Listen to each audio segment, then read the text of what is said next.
Capítulo 11. Astrid. Observo Noa cruzar a passarela. Uma onda de protecionismo me atinge. É a primeira vez dela fora do acampamento. Ela vai conseguir se virar ou o nervosismo vai lhe causar problemas? Por um instante quero ir atrás dela e lembrar de novo para que tenha cuidado e não fale com ninguém em 1 milhão de outras coisas. Gostaria de ir à cidade e tomar um banho direito, mas depois que o alemão quase me reconheceu na outra noite, não ouso me arriscar a ser vista. Olho ao redor preocupada. O lugar onde estou, perto da orla da floresta, não fica muito longe da cidade. E eu não quero encontrar ninguém e responder perguntas sobre a criança ou sobre mim mesma. Volto a pensar na performance da noite de estreia, quando espiei dentro da tenda. Alguém captou minha atenção. Um homem de uniforme, um broche da SS brilhando na lapela. Roger von Albrecht. Fora um colega de meu marido em Berlim e visitara nosso apartamento na Haustrasse algumas vezes. Como é que, pergunto-me agora, com tantas cidades na Alemanha e na França, o colega do Eric viera ver nosso circo em sua estreia, a centenas de quilômetros de Berlim? Tanto azar parece impossível. Claro que ele não era um amigo tão íntimo de Eric. Só um colega que encontrávamos em datas festivas e coisa do tipo. Era próximo bastante para conseguir me reconhecer. Havíamos pensado que, viajando para a França, estávamos nos afastando do perigo. Mas ele se apresenta aqui com a mesma força. Observo Noa caminhar em direção ao centro da cidade, ombros erguidos. Ela está nervosa, posso dizer, indo à cidade pela primeira vez sozinha, mas continua em frente. Ela é realmente uma boa garota, sabe? Digo em voz alta para Theo quando volto pela floresta. Quase sinto que ele concorda com a cabeça. Ela o ama muito. Ela. Como Theo vai chamar Noa quando estiver grande o suficiente para falar? Mamãe parece uma traição à mulher que o deu à luz e cujo coração ainda está certamente partido. Mas toda criança deveria ter a chance de chamar alguém de mãe.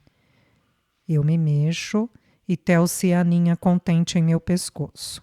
Nunca me acostumei com crianças, mas há algo de mais sábio nele, é uma alma antiga. Eu o ergo mais alto em meu quadril. E começo a cantar Do You Know How Many Stars? Uma alegre canção infantil na qual não pensava desde a infância. Leitura da canção. Você sabe quantas pequenas estrelas existem na tenda azul do céu? Você sabe quantas nuvens se espalham por todo o mundo? O Senhor Deus as contou, para que nenhuma se perca, nesse enorme e vasto amontoado. Olho para Theo. Ele ouviu a música antes? Penso em seus pais, se eles a cantaram para Theo. Eram judeus religiosos, ou talvez totalmente laicos? Troco de música para Raisins and Almonds, uma canção de ninar Yiddish, analisando o rosto dele para ver se a reconhece. Ele me observa com olhos arregalados, sem piscar. Parece tão improvável um bebê judeu acabar vindo parar no circo e comigo, outra judia. Quais são as chances disto acontecer? Mas não éramos os únicos, lembro a mim mesma. Eu estava com o circo Neuhof havia um mês, quando percebi não ser a única judia. Enxerguei um homem desconhecido do outro lado do pavilhão-restaurante, na área em que os trabalhadores se sentam. Um operário magro e quieto, com uma faixa de barba grisalha e um cochear que se mantinha isolado. Uma das garotas disse que ele era um faz-tudo chamado Metis, bom para consertar pequenas coisas, e então fui até ele com meu relógio, um estimado presente de aniversário de 16 anos, dado pelo meu pai que não funcionava mais. A oficina de Metis ficava em uma pequena cabana à beira do alojamento de inverno. Bati à porta e ele me deixou entrar. Dentro, o ar tinha cheiro de madeira fresca e água rasa. Através da porta dos fundos, podia ver a cama estreita e a pia. Aparelhos pequenos e motores quebrados enchiam as prateleiras e cobriam o chão do espaço apertado.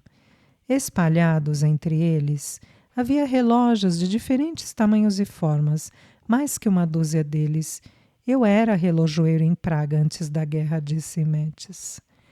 Imaginei como ele veio parar ali, mas o pessoal do circo não compartilhava muito sobre o passado. Era sempre melhor não perguntar. Entreguei-lhe o relógio e ele o examinou. Quando abriu uma gaveta para pegar as ferramentas, eu vi uma mezuzá de prata manchada. Guardá-la poderia significar sua morte. Aquilo é seu? Perguntei sem querer. Metis hesitou. Talvez, sem conhecer meu passado, como eu não conhecia o dele. Eu dava por certo que minha formação judia não era um segredo bem guardado entre as pessoas do circo. Mas ele chegara durante os anos em que eu havia ido embora e talvez não soubesse dela. Ele ergueu o queixo levemente. Sim. Primeiro fiquei alarmada. Herr Neuhoff sabia sobre este outro judeu? Claro que sim. Ele estava abrigando este homem do mesmo jeito que a mim. Não deveria ter me surpreendido. Eu tomara como certo que Herr Neuhoff me abrigara apenas para ajudar o espetáculo e talvez como um favor a uma velha família amiga. A coragem dele não tinha limites. No entanto, fosse uma estrela ou um simples trabalhador ou uma criança como Theo, sem qualquer habilidade. Não se tratava do circo ou de conexões entre famílias, mas de decência humana. Herr Neuhoff não falara de mim para Metz e vice-versa, talvez tentando proteger o nosso anonimato. Bonita, fiz uma pausa. Meu pai tinha uma igual a essa. Um parentesco silencioso se estabeleceu entre nós. Mas a mezuzá ficava em plena vista à frente da gaveta, ameaçando a segurança dele e a minha. Talvez você devesse ter mais cuidado com isso. O relojoeiro olhou para mim fixamente. Não podemos mudar quem somos. Mais cedo ou mais tarde, teremos todos de encarar a nós mesmos. Uma semana depois, ele me devolveu o relógio recusando-se a aceitar dinheiro pelo trabalho. Não nos falamos de novo desde aquele dia. Chegamos à beira do acampamento. Carrego o Theo que começava a piscar sonolento pelo quintal. A primavera é quente e os que podem ensaiam ao ar livre. O engolidor de espadas ensaia um número em que ele parece cortar uma assistente em duas, com uma bicicleta motorizada. Eu tremo. Os números ficaram mais sombrios desde o fim da Primeira Guerra. Como se as pessoas precisassem ver uma ameaça de morte para se sentirem entusiasmadas. Entretenimento puro não era mais suficiente. Meu coração dá um salto quando descubro Peter atrás da tenda, ensaiando. Eu o vi tão pouco desde a nossa chegada a Thiers. Estamos muito ocupados e cansados. Mesmo aos domingos como hoje, nosso tempo juntos não é o que era antes. Observando-o agora, meu desejo cresce. Com Eric era tudo direto, da maneira como se supõe que um homem e uma mulher devem ficar juntos. Mas Peter faz amor com mãos e lábios selvagens, que vão aonde nunca tinham ido antes e onde menos espero. Peter está ensaiando um número que eu conheço perfeitamente, o que zomba do passo de ganso dos nazistas, aquele que Herr Neuhoff mandara o não fazer. Depois do espetáculo da outra noite em que ele não fez a performance, eu tinha a esperança de que desistira dela. Está ensaiando aqueles movimentos inconfundíveis agora mesmo, porém com mais determinação que nunca. O circo sempre teve que tratar de política com leveza. Havia uma história sobre um circo austríaco que chegara ao fim depois de pôr um Pike-Hallaub, um cap do uniforme militar prussiano, em um porco. Mas Peter parece cada vez mais descuidado nesses dias, e sua sátira, ainda que sutil, é aguda o suficiente para que ninguém deixe de entender que está ridicularizando os alemães. Lembrando disso, eu tremo. Eu deveria ter sido mais afirmativa, pedido a ele que parasse. Temos tudo a perder. Mas ao vê-lo, minha admiração cresce. Ele está confrontando os alemães à sua maneira e lutando, não apenas aceitando o que está acontecendo e as restrições a que somos submetidos, que nos levarão a um inevitável fim. Ou é a bebida que o está tornando mais ousado? Seu pé levantado balança no ar e ele o abaixa apressadamente para não cair. Peter esteve bebendo. Uma coisa que não posso mais ignorar, agora que Noah confirmou. O álcool não me era estranho. Estava presente entre os artistas de nosso próprio circo. E mesmo com minha mãe, quando as coisas ficaram ruins demais. Antes, com Peter, era inocente. Umas taças a mais de vinho à noite. Eu não me importava, na verdade, achava bom, porque ele parecia se abrir mais. Na frente dos outros, ele falava pouco. Astrid, dizia ele quando estávamos sozinhos, e eu observava a bebida fazer efeito dilatando suas pupilas. Ele conseguia falar comigo para valer naquelas horas, contando histórias de sua infância na Rússia, antes da Primeira Guerra. Por um momento, podia ver um pouco dentro dele e conhecê-lo de verdade, mas agora é diferente. Sua bebedeira está ficando pior. Posso sentir cheiro de álcool nele pelas manhãs e há um certo desequilíbrio quando está no picadeiro. Se Noah percebeu, é só questão de tempo, antes de Neuhoff notar também. O terror se espalha por minha pele. Beber antes dos ensaios ou de um espetáculo poderia ser causa de demissão, mesmo do maior artista de todos. O circo não pode se permitir ter acidentes e não há lugar para um artista desleixado ou negligente. E ele estava bebendo no primeiro dia da turnê, quando as coisas deveriam parecer frescas e novas. Como será daqui a um mês, quando a vida na estrada realmente começa a apertar? Uma confusão no fundo do quintal me arranca de meus pensamentos. Herr Neuhoff caminha furiosamente, o rosto vermelho, o charuto preso entre os dentes. À primeira vista parece que ele vai ralhar com Peter por causa do número de novo, mas ele se dirige a um dos trabalhadores polacos, Milos. Acho que é o nome dele, embora não conheça bem. Milos está soldando um pedaço dos canos de sustentação da tenda. O maçarico espalhando fagulhas em todas as direções, inclusive perto de um fardo de feno próximo. Fogo é uma grande preocupação do circo. Herr Neuhoff fala com Milos em voz baixa, tentando manter-se calmo, mas sua voz sobe beligerante. Herr Neuhoff pega o maçarico e aponta para a distância. Você vai se arrepender, pragueja Milos. Ele joga o chapéu no chão. Depois o pega e sai furiosamente de novo. Herr Neuhoff o demitiu? O circo é como uma família.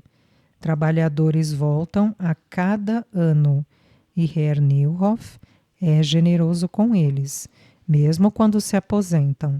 mas desleixo não pode ser tolerado. Peter cruza o campo para conversar com Nierhoff. Eu começo a andar na direção deles, ainda com Theo nos braços. Eles param de falar quando me aproximo, como se não quisessem que eu ouvisse. Fico brava. Não sou uma criança que precisa de abrigo. Apesar de tudo o que conquistei, no entanto, ainda sou uma mulher. Estou em uma posição inferior. O que aconteceu com o polaco? Pergunto. Tive que demiti-lo, não havia escolha. Vou encontrá-lo e suavizar as coisas, dar a ele uma boa carta de recomendação e uma pequena indenização. A voz de Herr Neuhoff demonstra inquietação. Demitir um trabalhador furioso pode ser perigoso, diz Peter. Ele está preocupado, posso ver, com a proteção de minha identidade. E se Milos contar a alguém, ou mesmo a polícia? Enquanto Peter me observa, capto um brilho indicativo de algo mais profundo em seus olhos. Preocupação, talvez algo mais. Lembro-me do que Noah disse sobre os sentimentos de Peter por mim. Talvez ela esteja certa. Afasto a ideia mais uma vez. Há inúmeros perigos, responde Herr Neuhoff, fazendo uma referência velada ao número político de Peter. Peter não responde, mas se afasta pisando firme. Imagino se Herr Neuhoff irá atrás dele. Em vez disso, ele gesticula na direção do trem, acenando para que o siga. Preciso falar com você. Ele para à porta, sentindo-se desconfortável no vagão feminino, embora esteja vazio. Herr Neuhoff tosse e seu rosto fica vermelho. Ele tira um lenço do bolso e o leva à boca. Quando o afasta de novo, o tecido está manchado de rosa. O senhor está doente? Pergunto. É o problema no meu coração, fala ele em voz áspera. Fico alarmada. Apesar de todos esses anos em que nos conhecemos, não fazia ideia. É grave? Não, não, responde ele abanando a mão. Mas pego toda a gripe que aparece. O ar úmido não ajuda também. Como eu estava dizendo, o trabalhador Milos, se eu lhe oferecer uma indenização, então a história pode se espalhar e os outros podem pedir dinheiro. Mas se ele for à polícia, o que você acha? Hesito. Aprendi algumas coisas com o papai e posso dizer a ele. No entanto, ainda sou uma hóspede aqui. O circo não é meu. Estamos em outro tempo e lugar. Continuo cautelosamente. É uma decisão difícil. Tudo está mudado agora. Queria falar com você sobre outra coisa, diz ele, mudando de assunto, abruptamente. E eu percebo que Milos não é bem o motivo de ele ter me chamado para conversar. Astrid, começa ele usando aquele tom gentil, o que me diz que ele vai me dar más notícias. Preparo-me para uma confirmação sobre o que acontecera à minha família. A terrível verdade que lá no fundo eu já conheço. Você compreende que o circo está em uma posição muito delicada neste momento. Eu sei, respondo. Não sei bem o que posso fazer para ajudar. Em primeiro lugar, você precisa conversar com Peter sobre o número. Isso, de novo. Minha preocupação cede lugar à irritação. Já discutimos isso. Eu lhe disse. Não podemos impedi-lo de ser quem ele é.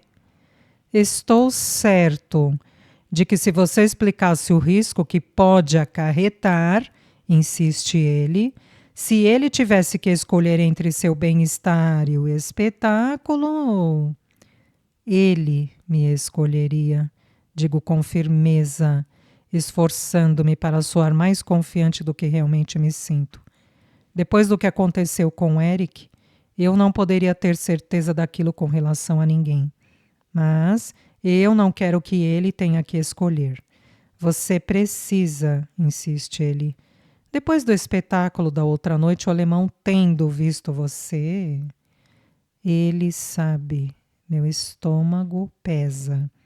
Como você sabia disso? Noah lhe contou? Claro que sim. Eu não confiara o segredo a mais ninguém. Astrid, isso não importa. Uma expressão de admissão toma seu rosto por um instante, confirmando minhas suspeitas. O que importa é que o circo atraiu mais atenção do que pode. Fui visitado por um inspetor hoje mais cedo. Uma pedra se forma em meu estômago. Um inspetor em um domingo. Eu estava sendo procurada. Eles estão ameaçando nos mandar de volta, acrescenta Herr Neuhoff. Para a Alemanha? Meu corpo inteiro fica tenso. Possivelmente. Ou talvez para algum lugar na Alsácia-Lorena, a região da fronteira que trocara de jurisdição entre a França e a Alemanha por séculos, fora rapidamente anexada pelo Reich no começo da guerra. Ir para a Alsácia e retornar para a Alemanha significavam a mesma coisa. Eles realmente fariam isso. Logo depois de a gente ter se instalado? Pergunto, já sabendo a resposta. Herr Neuhoff tosse de novo e esfrega as têmporas. Eles quase não nos deixaram sair em turnê este ano.